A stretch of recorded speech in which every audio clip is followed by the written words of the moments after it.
Welcome to episode number 254 of the Beyond Social Media Show, the podcast for all of you marketing, advertising, public relations, and communications professionals. We are recording live on YouTube on January 11, 2019. And this week, we are throwing out our standard format for the week. BL and I have been thinking about 2019, and we've been thinking about shaking up the podcast. We've been doing this format for a while. So we're going to use this episode to share our thoughts with you. And we want you to share your thoughts with us. So this podcast is as valuable as it can be to you. And that's the aim of this episode. So we want the podcast to be as valuable as possible. So here's what we're going to do this week. The first half, we're going to tell you how we got to episode 254. So this is kind of how we started, Why?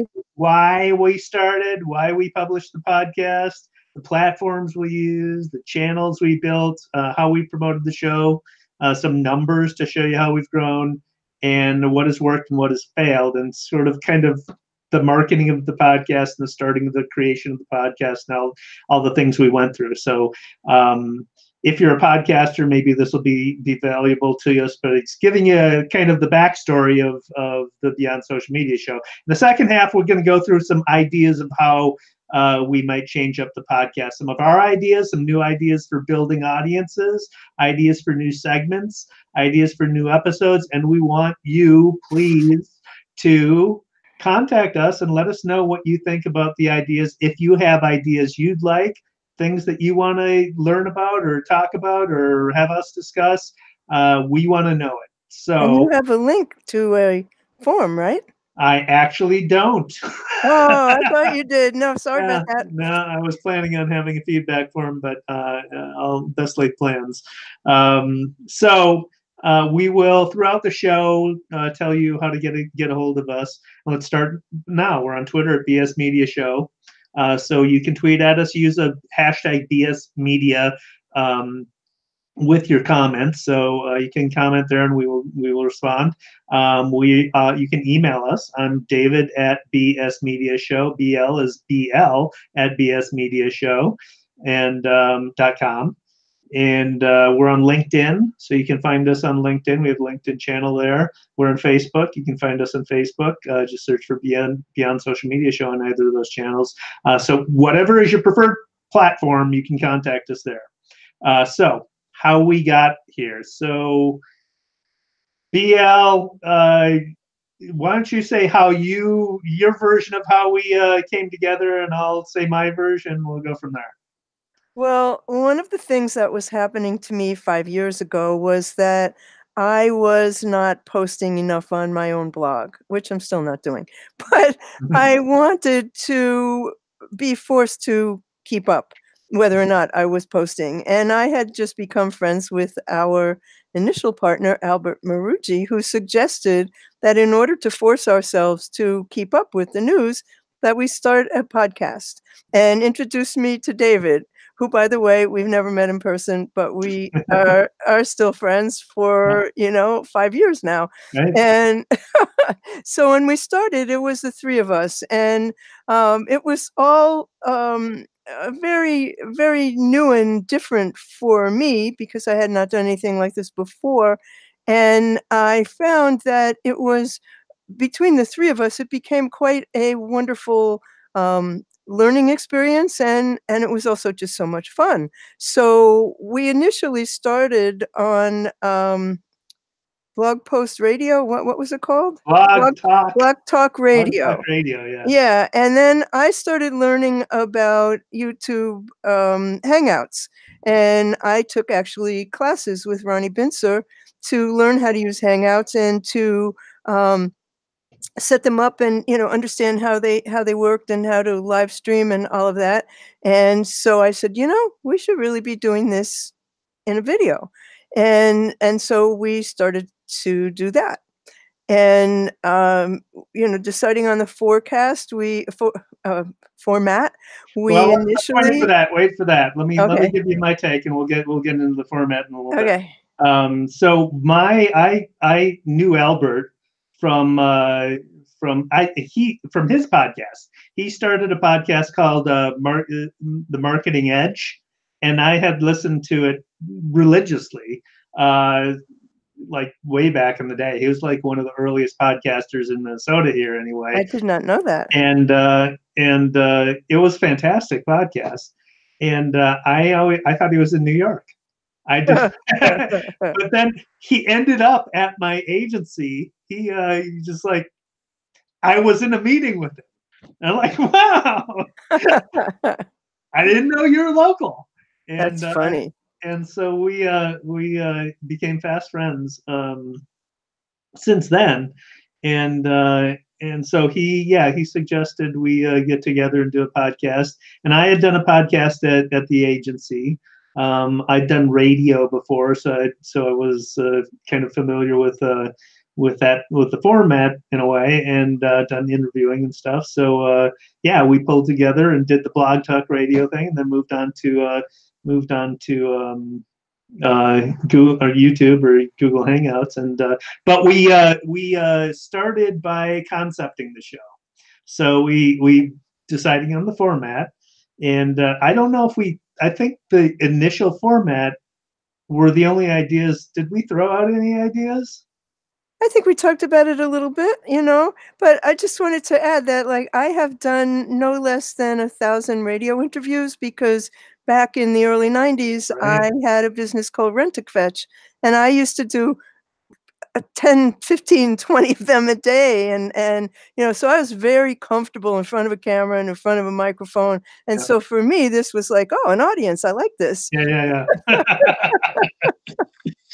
So we tossed around the ideas for a format and came up with the best, the worst, cool tools. And I had been doing a daily numbers podcast, so I suggested that and that was so the best was the best stories of the week, the worst was the fails of the week, based on what was in the news, right? And again, that was the appeal for me as well. BL is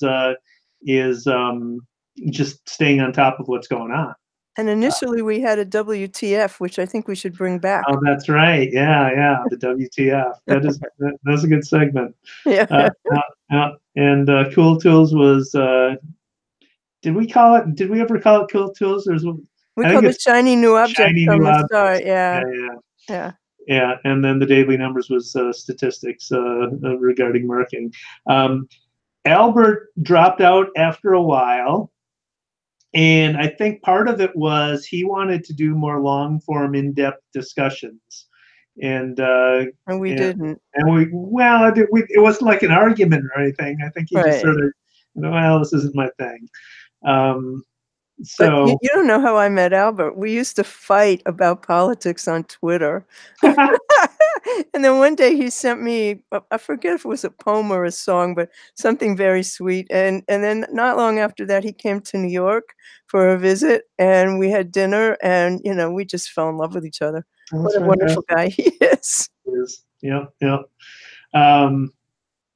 So those were the segments. Then we discussed branding the show. So we tossed around different names. I don't remember do you remember what some of the other names were? I do not. No. Okay. Well, I was like thinking we needed a name that wasn't going to fix us in time, because this environment, marketing, communications, technology is always evolving and everything. So I didn't want to be like something that was tied to the past. So I think that's kind of the evolution of where Beyond Social Media came. And that has worked for us for 254 episodes, and we can make that into anything we want it to be. Right. The visual design was actually there's a comic book app. I was trying out a bunch of comic book apps on my iPad, and they basically take photos and stuff and turn them into comic strips looking kind of art. And it had this one had the elements that I could put together for the POW and the sort of Batman kind of graphics. And I so that's remember at the beginning, we got a logo from Fiverr, and it was, oh, like, that's really horrible. We had, like, right. the most ugly design. That's So right. you, with your amazing skills at design, came along and created this, and, we just right away loved it. Yeah, yeah. I forgot about Yeah, that was ugly. that. That's what you get for $5. All right, right. And then yeah, then we got to Blog Talk Radio, and we basically used that to practice. And Exactly. Albert set it up. So he opened up the account and configured the account. And Blog Talk Radio, for what it is pretty cool because it's basically all the infrastructure you need to be able to hold a live radio show online. Because people can call in. It gives you a telephone number that people can call in, and so you can take callers.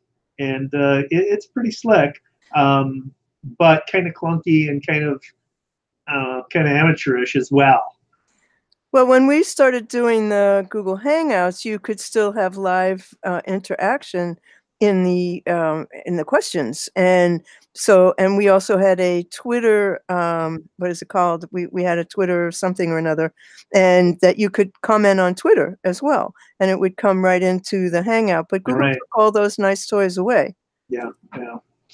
So yeah, so we went from Blog Talk Radio to Google Hangouts, and BL set all that up and figured all that out. What were the challenges, or what were what was your experience doing that and setting that up and learning that? Well, it really basically took, there was a whole community around Ronnie Binzer. Scott Scowcroft is my friend from that group. I have met many people who we were in daily communication, and Ronnie was really able to teach us how all of these options worked, and we could do tests with each other. And, it was a wonderful community of people that eventually fizzled out because Hangouts kind of fizzled out. But, it was a little bit challenging because I'm not the kind of geek person that you are, which is what I love about you. I think that's what makes us a good team. Yeah. And so, it took a while to learn. I mean, to feel really comfortable enough to do it. But I was soon able to do, live events with NASA and the New York Times. I mean, and I thank Ronnie for that. That's definitely what he taught me. Cool. Yeah. So then we built the website. So we bought the domain name and built the website on WordPress. It's pretty simple. You built the website, Dave. Take credit for it. But we've got the bios, and we have about the show and first time listener or visitor section, and each episode has its own blog post. We host our audio. So we host our audio on Libsyn. So that's an audio host for podcasts. So we have both the video version that we record on YouTube, and then we have the audio version. We strip the audio out of the YouTube video and host it on Libsyn. And then we built iTunes channel, Google Play Music channel. iHeartRadio. We submitted to Stitcher. We submitted to Apple Podcasts. Well, Apple Podcasts is iTunes, yeah. Yeah, it's through iTunes, yeah. And then a host of others we submitted our feed to. But the thing with so iTunes is the critical mass. That's where most of our downloads come from, because that's where most people find podcasts. But Google Play Music, although we get a significant amount of downloads from Google Play Music, but not nearly as many as iTunes. But the thing with Google Play Music is because it's Google, now you can listen to the podcast through a Google Home smart speaker. And those are going to become an increasingly important channel for podcasts. Not only that, but they feature podcasts in search. And, that is something that really is helpful. Yeah, they will show podcasts in search, and you can listen right from the search too. They're working on indexing audio too, so they understand the content. This hasn't rolled out yet in Google search, but they're attempting to index the content of individual podcasts so they understand what the topics are. So that once they figure that out, that's going to vastly expand the reach of podcasts because it'll be exposed in search that way.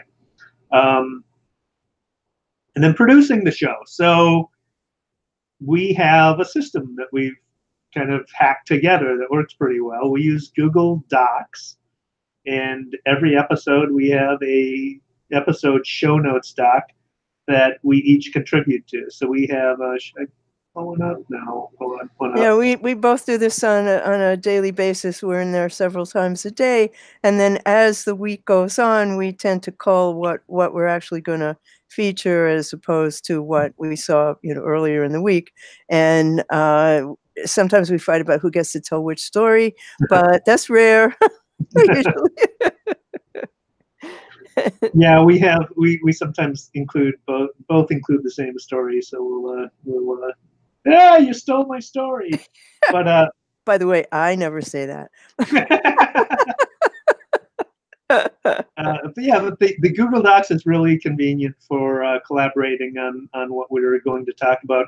And the way I use it, BL, you can say if you use it differently, but I basically will include the link to the story. I'll include the headline of the story in the Google Notes that I want to talk about, the outlet that it came from, the reporter's name, the reporter's Twitter account, and then beneath that, all the bullet points of the points I want to make based on the story. And so with that outline, it's easy for me to scan it so what I'm doing right now is looking at an outline of this show on one screen on my computer, and I have our video feed on another screen, so I can watch BL's reactions and as we're having discussion, but also follow along about the things I want to address in the podcast on the show notes. And then afterwards, after we produce the podcast, then I can go through and promote the show more easily. And I use the weekly note thing the same way. And then when we do talk about the stories that we've covered, we always include a link to the reporter's Twitter, because it is a terrible practice that a lot of media does, where they just give the name of the outlet and not the name of the reporter.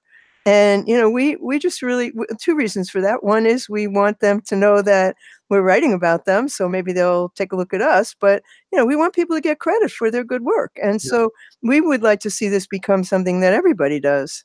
Yeah. And so you want to talk about our equipment, what we use? Well, it's so minimal, it's really funny. I am wearing a $15 headset from Amazon. This is probably my third one in 5 years because I break them.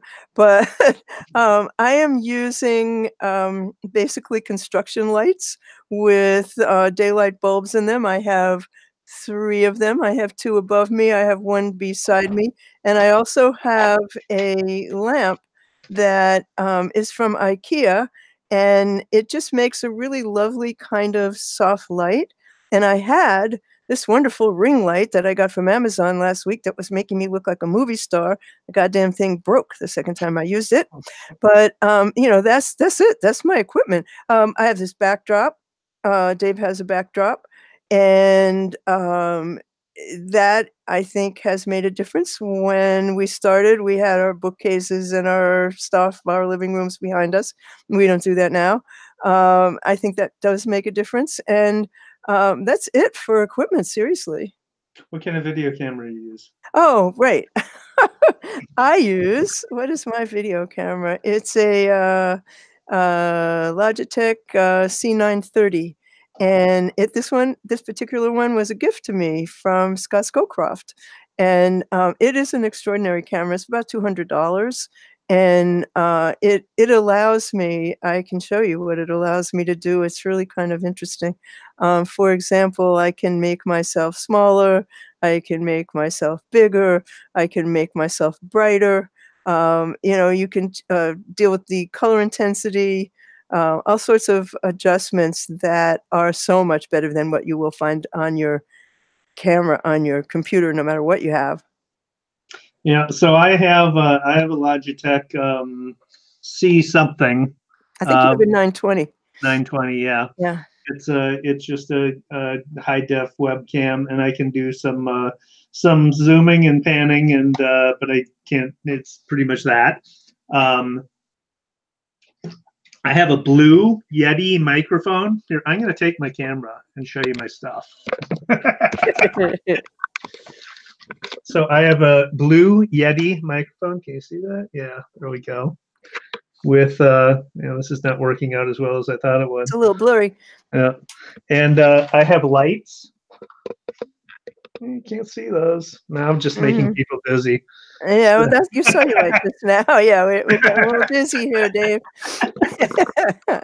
So I have a set of lights and that I got through Amazon.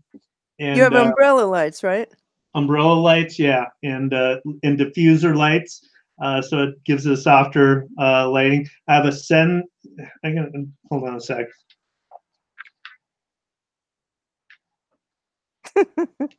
Hensider. I don't even know the brand name of these headsets.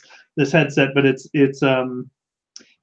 very expensive. I got it at my previous job. I should be wearing my other one though, because there's a microphone on this one, and we noticed.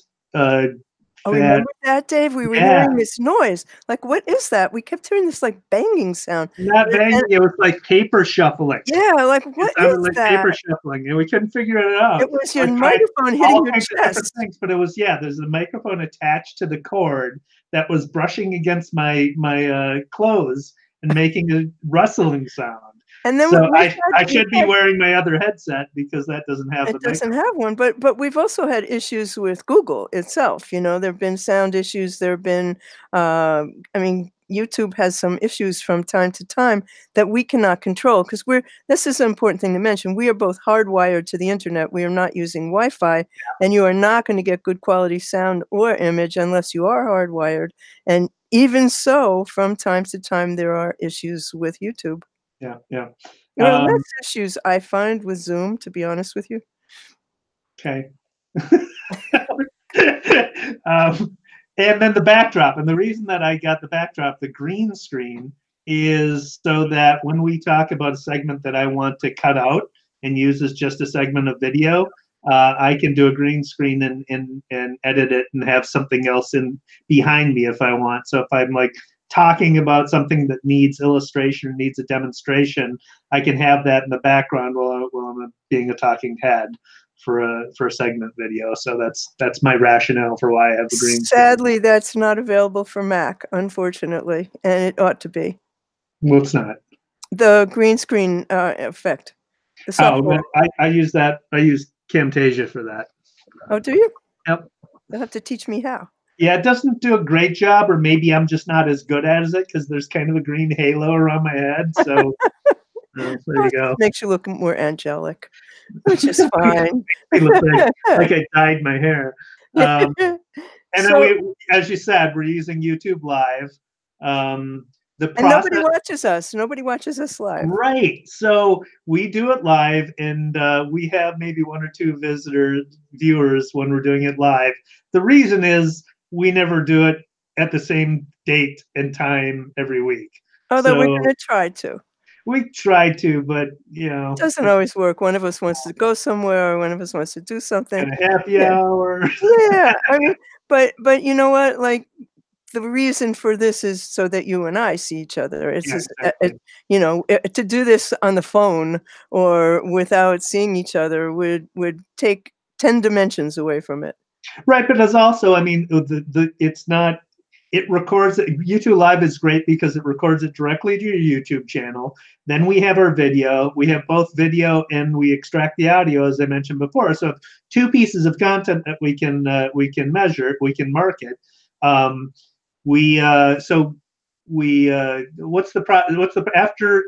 BL, tell everybody after we're done recording an episode, what's your thing? What's your process? What do you do?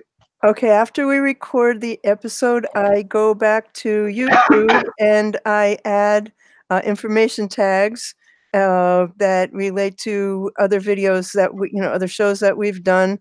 I add end tags, and then I search optimize the content on YouTube, And what I want to share with you guys, because it seems to be a secret, is that YouTube allows you 1,500 words or some outrageous number like that you can use in your description. And I see the biggest of companies, I see the biggest of networks, and they are using maybe 25 or 50 words to describe their podcast. The more you optimize your podcast with content, and Google likes long-form content, the more you do that, the better search optimization you're going to get. And initially, I used to timestamp the videos, but boy, was that time consuming. But that is a really important thing to do, and it's really easy to do because all you really do is put the time. Like if I wanted to get to this particular spot in the video, I would look on the time stamp underneath it when I was watching it, and then I would note in brackets that that was the time, and I would say, this is when you would click on that time, it would take you to this spot. So that is something that is worth doing if you have the time and the patience, which I really don't. But that's a really it's a way of engaging people in a very easy way. Yeah, yeah. And so when you create that timestamp in brackets in the YouTube description, it turns into the hyperlink that goes directly to that point in the video. Right, just takes it right there. Yeah, yeah.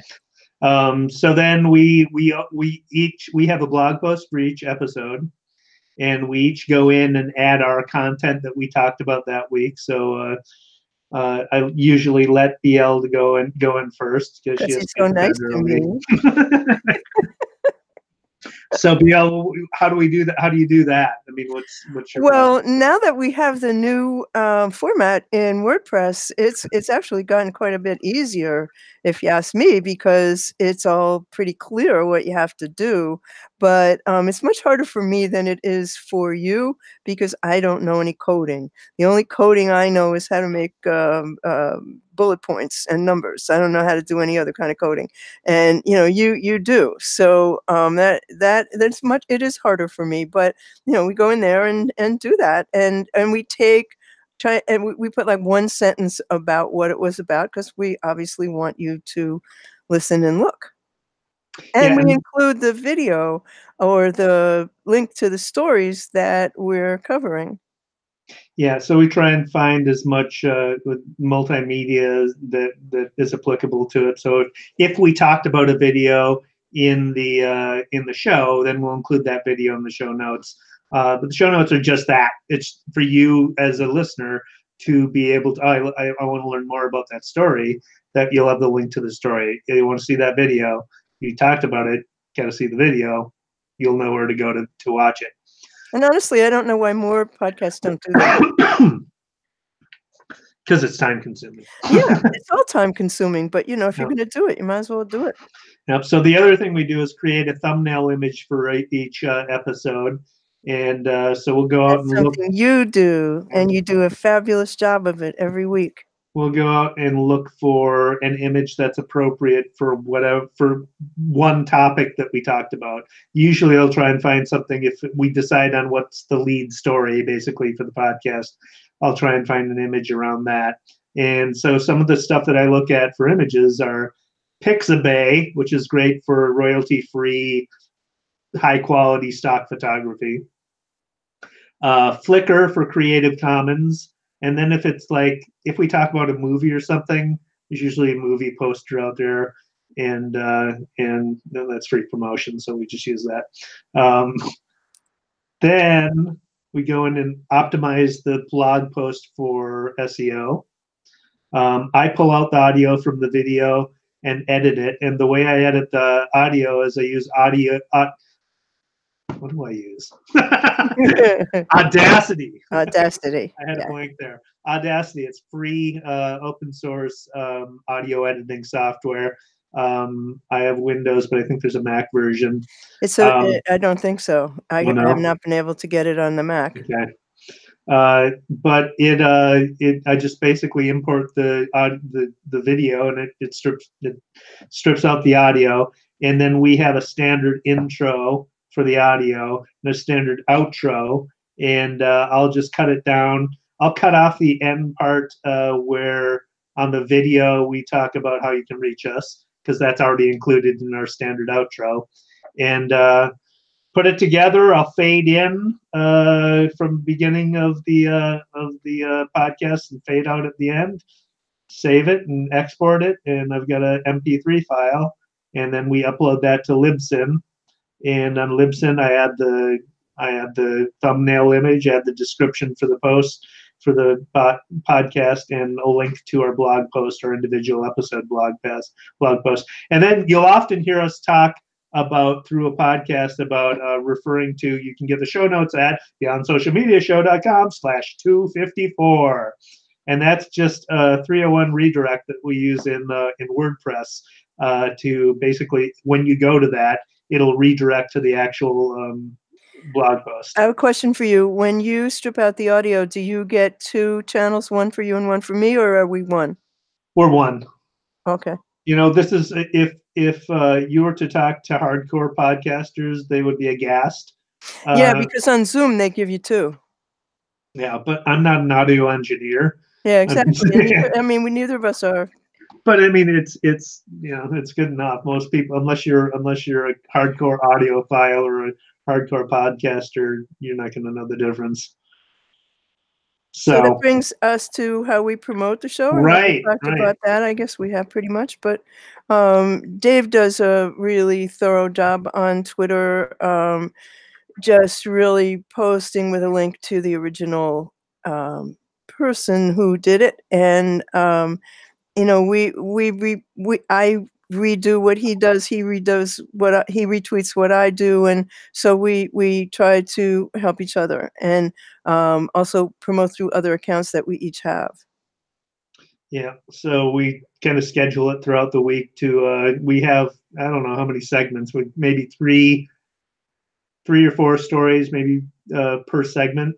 Right. So maybe that's 6, 10, 12 things that we link to for individual tweets. Yeah. And throughout then the week. Go ahead.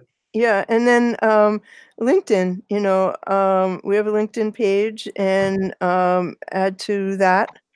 I am no longer paying attention to Facebook, but Dave is, and so he posts there. I'm not sure what we get on Facebook, how much traction we get there. Well, probably not a lot. We can look at the analytics, but yeah, I don't know that it's Facebook. In order to get a lot of engagement, you have to pay, and we haven't done that. We have not advertised thus far, or you have to create a community, and that's labor intensive. That's really takes a lot of time to develop a community. And so we don't have that much time. In terms of earned media, we do look for opportunities for us to be interviewed. We have had some success with that, and would hopefully have more in the coming months. Yeah, and the way that most podcasters promote themselves is they appear as guests on other podcasts that are related to their podcast. And so we haven't really done that. But that's something that we could probably do, and we probably should do, but we just we probably should do that. And we have not had advertising, but I think we're at a point where we are ready for some sponsorship, and so we do have some things that we would offer to sponsors at this point.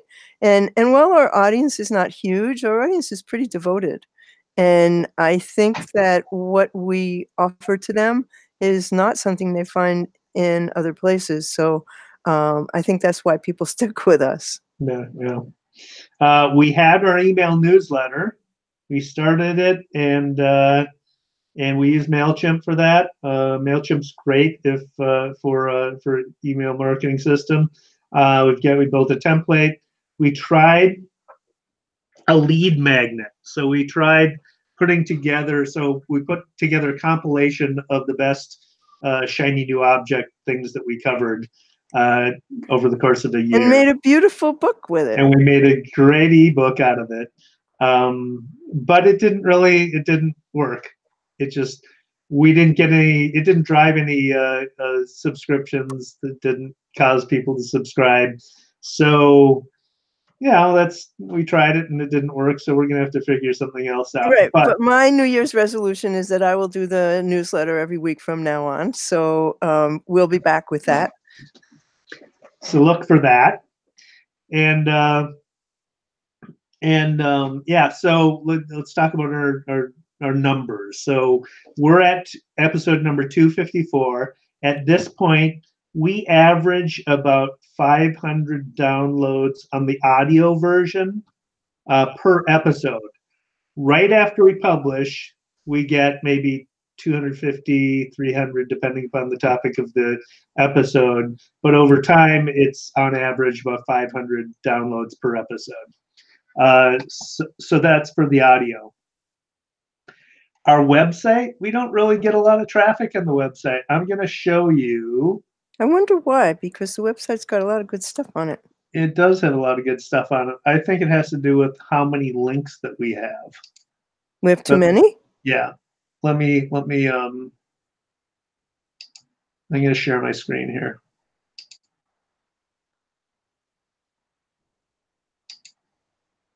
Okay, are we seeing that? Yeah. Yeah, okay. So this is our analytics, and this is over the course of the past year, from January 1 to December 31.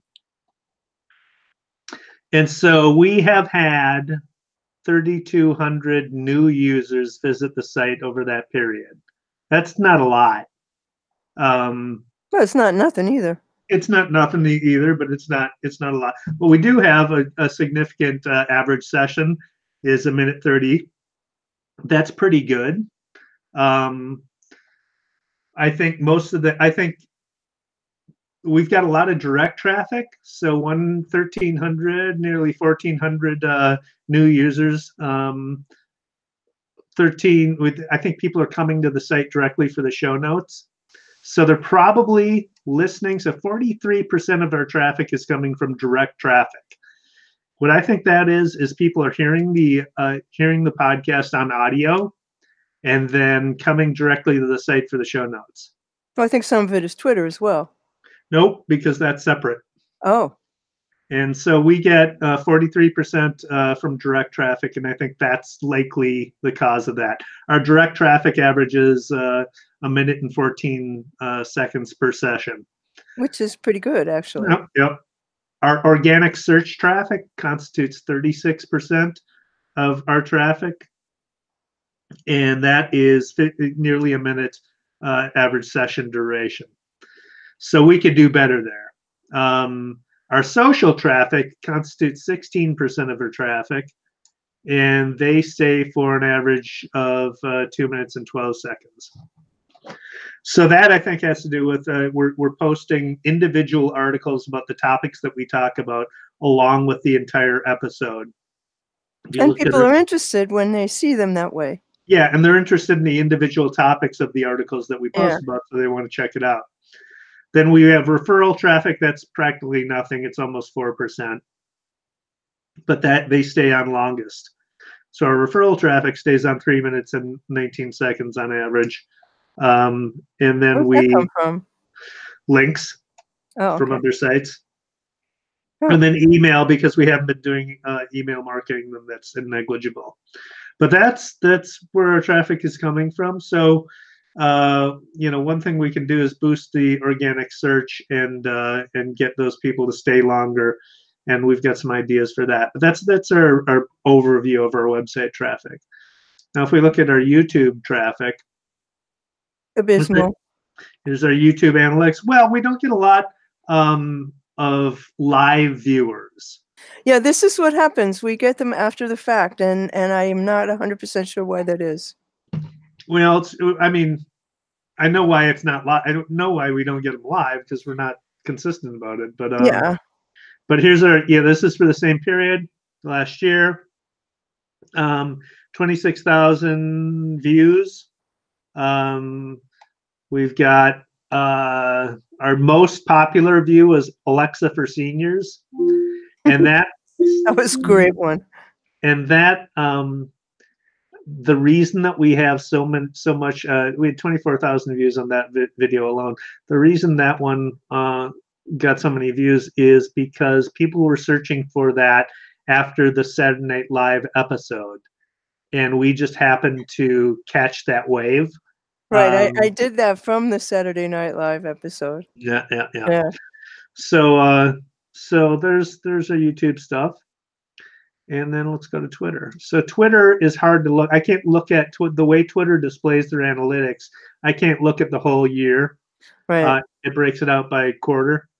But we get 91 for the first quarter. We had 91,000 impressions. We are tweeting fairly frequently. Let's see what some of our top tweets were. IBM and Unity are gearing up for Watson's AI. So you can see from this that we have a headline. We hashtag concepts or things that people are probably interested. Artificial intelligence, AI, virtual reality, augmented reality. Then we tag the reporter of the story, and we include a link to the show notes. And then here's an episode tweet.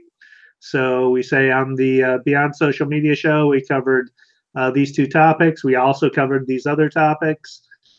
And so that's the kind of the formats that we're using. But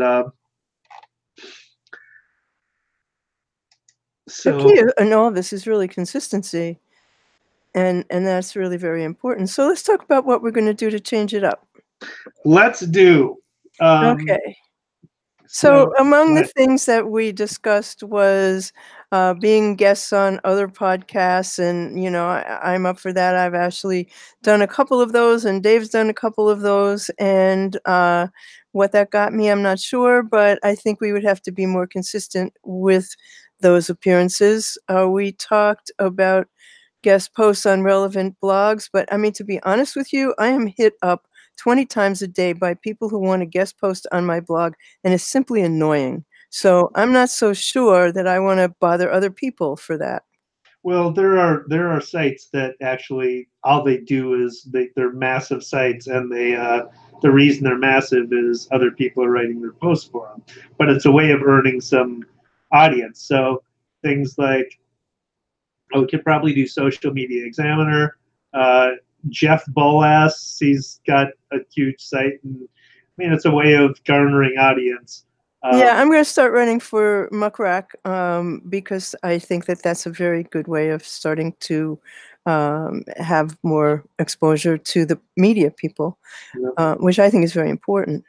PR Daily, we could probably do. I mean, there's sites that have a critical mass of audience that is likely to be interested in our podcast. That I think it would bear trying It's out. definitely worth a try. I think we should try everything that we can. We talked about list posts on our site. People just love those. And so we're talking about our favorite marketing blogs, our favorite marketing podcasts, the top marketing journalists, top YouTube marketing people, the best long reads of the week. That sort of list gains a lot of traction, and people pass those around. And I think that when I post things like that, I get a lot of engagement.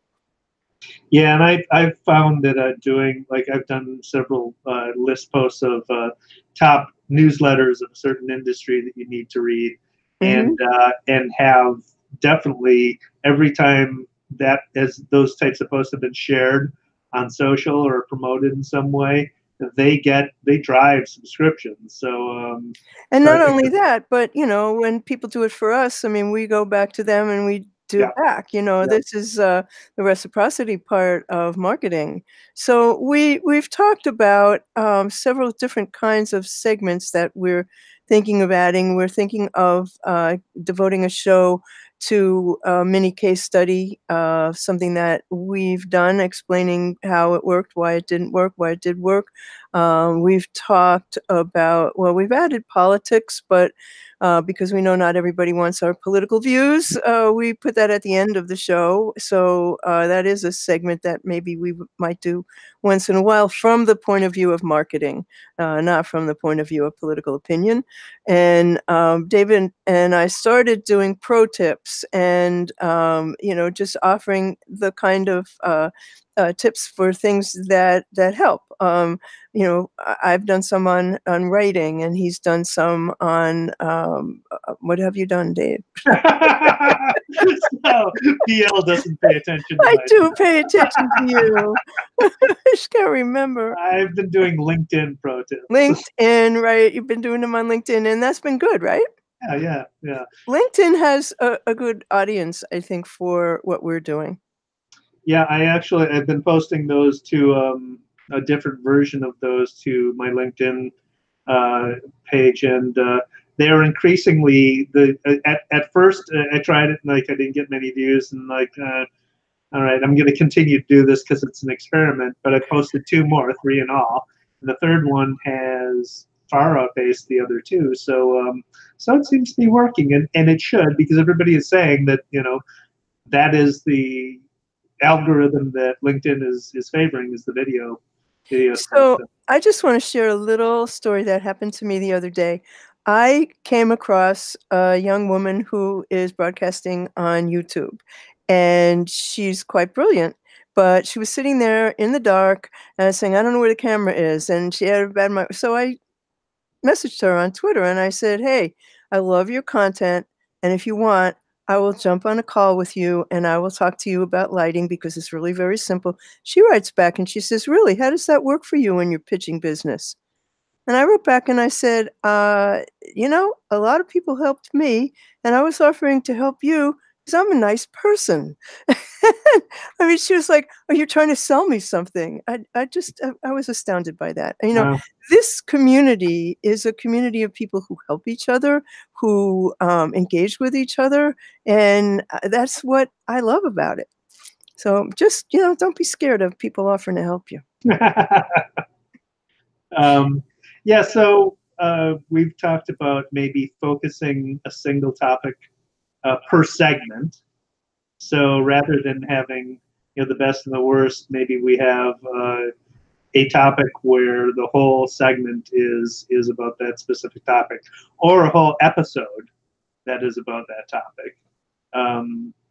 Best and worst practices rather than just best and worst stories. Yeah, I think that we have to go beyond recapping the news and start to add things like that. I agree that that would be an effective way for us to move forward. So we've talked about doing our current format one week a month, and then we've talked about doing interviews where Dave and I would interview a guest together. We've talked about making the podcast shorter, and one episode a month on cool tools, because that might help us get sponsors, and also recommendations for webinars that are worth attending, software demos, having somebody from SEM Rush, which Dave turned me on to and I am now obsessed with, or another great platform, come in and demonstrate for us and talk about how to use it and why, and give a demo. The problem is most of those people are intensely boring. And so, one of the issues with having anybody be a speaker is that the difference between being an expert and being a speaker or a presenter are night and day. So, we'd have to do a test run with these people, and that's kind of hard, but that might be worth doing because it really is helpful. Or we could demo the tools. Yeah, I mean, we use all these different tools. I use SEM Rush, as you mentioned, practically daily. So we could just demo them ourselves as well and do a screen share like we did earlier. I think that's going to work out better, Dave. Possibly. Yeah. We've also talked about soliciting guests challenge. So asking our listeners to give us what their challenges are, their marketing challenges are. And so maybe they're a small business or they're a young marketer or whatever it is, what challenge are you having right now? And have them to explain it to us, and then bring them on the podcast and discuss it and brainstorm around how to solve that problem. So that's another idea that we've had. The issue with that is getting people to actually do it, but it is something that I think would be very useful to a lot of people. So we would have to find a way to promote that particular thing in a good way. Yeah, well, I mean, just ask the listeners and see what we get, and then we'd be able to. Okay, this is. I think the trick is we need to identify a challenge that would be of interest not only to the listener but to the audience as well. Yeah, I think maybe we're gonna have to have people tweet them to us or, DM us or something like that. Email us. Email us at yesbl at beyondsocialmediashow.com. No, no, no, no, BL. Don't say the wrong email address. BL BL at bsmediashow, bsmediashow.com. bsmediashow.com, or David at bsmediashow.com. However, our website is beyondsocialmediashow.com. Yeah, we wanted to make it easier for you to type out our email address. And also our Twitter. Yeah. So BL has done a great job of doing interviews herself. And part of the problem, as you well know, is, well, you can tell what the problem is. It's time consuming, right? It's incredibly time consuming, and I have to, in almost every case, teach them how to light themselves. I have to tell them, I do pre-interviews with them, but I've done a couple where the people they are so good at it that I don't even have to edit anything. But for the most part, I talk to them for longer than I want the interview to be, and then I edit it down with the help of Scott Scowcroft, into 3 to 5 minutes. And occasionally, if somebody's really interesting, which has happened, then I let it go longer. And, but it is very challenging to find people who are able to present in this way. When I interviewed the guy from the robot company, William Santana Lee, he was there was nothing you had to edit with him. He was so good at it. When I interviewed the author of what was the name of the book? Hope for the Flowers, who was 84 years old. I mean, Scott spent a whole morning helping her get set up and telling her what to wear. And, some of these things are hard, but what a beautiful interview it was. Yeah, yeah. So, so it's hard work, but it's what I love, and it's what I would like to be doing much more. So here's an idea, and I haven't run this by you yet, Bill, but rather than having to avoid the labor intensiveness of doing interviews, why don't we look for people who already are doing channels on YouTube that would be interesting to interview and ask them about their marketing? So talk to them about how they're marketing their YouTube channel. One guy I can think of, the guy who does Pressure Luck. It's a instant pot channel. He's fantastic. He's got a big following. He'd be a good interview. How he built his following. Yeah, how he built his following, and we wouldn't have to teach him anything. It wouldn't. Yeah, but see, the thing about the interviews I'm doing is that I'm finding people who are just fascinating to me, and so and they have turned out to be fascinating to other people as well, and so there are two different types of interviews that can be done. I'm sort of looking at it at a different type, but I think for the show, that's a brilliant idea. All right, well, we'll consider it. So those are our ideas. What do you think of them? What are your ideas? What would your ideal marketing podcast look like? Right. What do you want to hear every week? What do you want to hear every week? What segments would you have in your ideal marketing podcast? Just tell us, give us some ideas about what you want. And is there something you want us to skip? I mean, is there something we do that you would rather we didn't? Because, we will stop. Yeah. Is there some annoying habit I have that you wish, God, he's so annoying. If only he eliminated that annoying thing. Dave, you don't have any annoying habits. I wouldn't worry about that. So, yeah, tell us. BL is at bsmediashow.com. I am at David at bsmediashow.com. Our Facebook page, search for Beyond Social Media Show if you want to reach us through Facebook. We're on LinkedIn. Search for us on LinkedIn, and on Twitter or BS Media Show. So please, send us your feedback. We want to take that into account into our planning for 2019, how we're going to change up the show, and Thank you for listening. I mean, we know that you're listening. We do have the numbers. We just want to know what, we want to know more about you. So let us know. So let us tell you how to find us. David Erickson is on Twitter as D. Erickson. He's on Instagram as DE Erickson, which I like to think of as Dear Erickson. And he blogs at estrategyblog.com. I am BL Ochman. I am on Twitter as @what's_next. I blog at What's Next blog. I'm on YouTube as What's Next blog, and my site is blochman.com. The show, BeyondSocialMediaShow.com, is our website. On YouTube, we're Beyond Social Media Show. We are as BS Media Show on Twitter. We're on iTunes, Stitcher, and you can tell your Google Home device to play the Beyond Social Media Show podcast, and she'll do it. So we'll be back. When will we be back? Next week. We'll be back next week. Same bat channel. We'll let you know the time. And thank you for watching. Thanks for watching.